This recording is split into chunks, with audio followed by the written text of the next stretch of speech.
In the history business, it's rare to meet somebody as closely linked to historical events as Elden Lawrence. Dr. Lawrence grew up near the town of Peaver on the Sisseton-Wahpeton Reservation in South Dakota.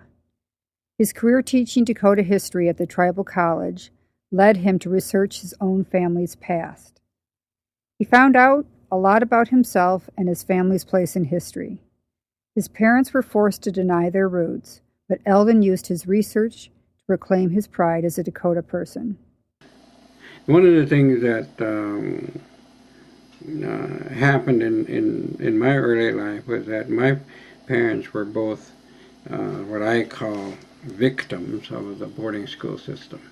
A lot of people like to call them the products, but they're not actually the product. They're the victims, and I'm the product. Because of the boarding schools, my folks never taught us the language, and they never taught us anything about the culture or the history, because they figured it was just going to be more of a problem for us.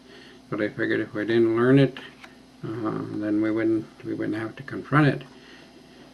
And so I think because of that, I never learned a whole lot.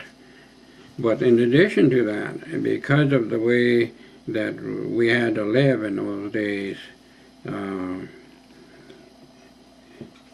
being Indian was just a bad thing. I mean, there was nothing any good that anybody was really saying about Indian people. And so I got the impression that because of the way the people acted toward you, like you were a second-class citizen, you didn't go into public places unless you really had to. That was the domain for the white people. Indians usually walked in the alleys and just stay off the main streets, and those kinds of things.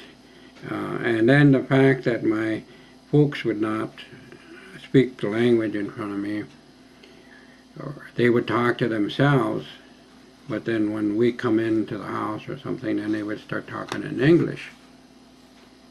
And so then I just began to think that it must be bad if they don't want to talk in Indian in front of me. And they never said anything about my history or the culture. I didn't know anything about my ancestors. And I think they did it because they thought they probably were protecting us. But a young kid, they read that different.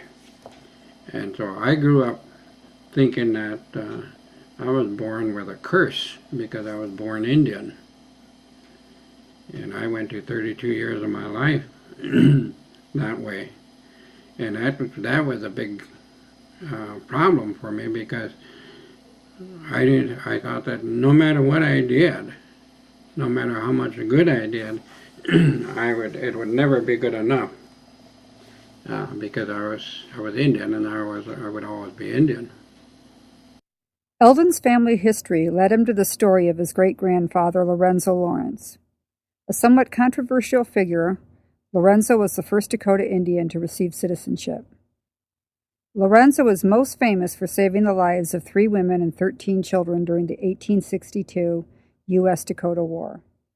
His 41-page memoir, written in perfect English, is housed here at the Historical Society.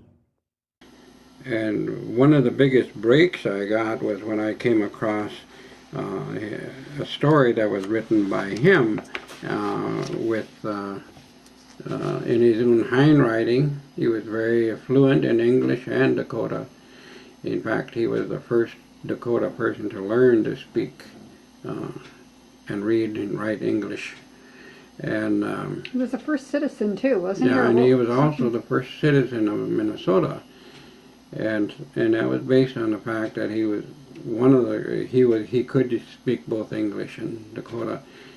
But anyway, his story of his rescue mission that he led, in which he rescued 13 children and 3 women by taking them down from the Upper Sioux Agency to Fort Ridgely by canoe at night, trip which took 5 days, 5 nights to get down there. And that told me a lot about him and his character.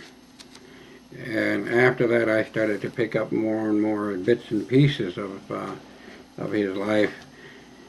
And one of the things that always evaded me was to know what he looked like.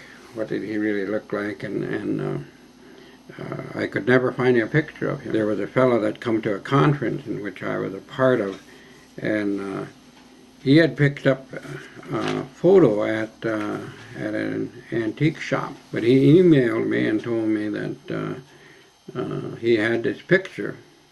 And he didn't tell me it was of Lorenzo. He just said he had a picture.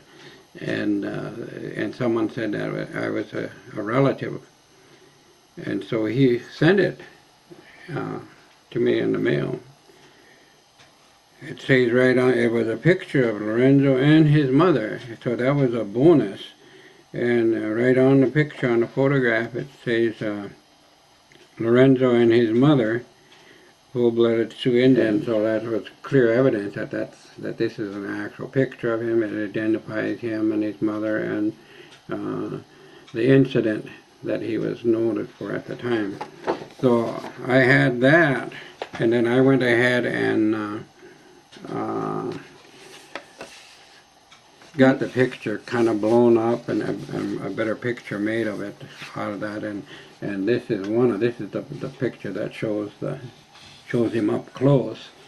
That was done from this one here, and which is a remake of that picture.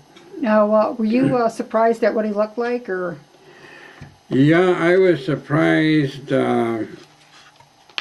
Although my dad looks pretty much like him, and my uncles.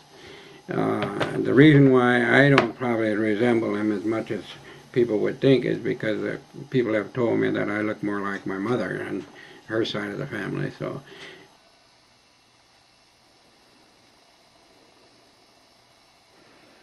sometimes you need that strength that comes only from the roots of your ancestors. You can't get it out of schools, you can't get it out of books, and you can't get it out of your counselors. It has to come from that knowledge and that connection you have with your roots. I was afraid that my children would grow up like I did, being kind of ashamed or not having any role models or anything. And then our history being the way it was and the way it was written, we never we never come out good on anything. And I remember telling my son one time about this certain battle and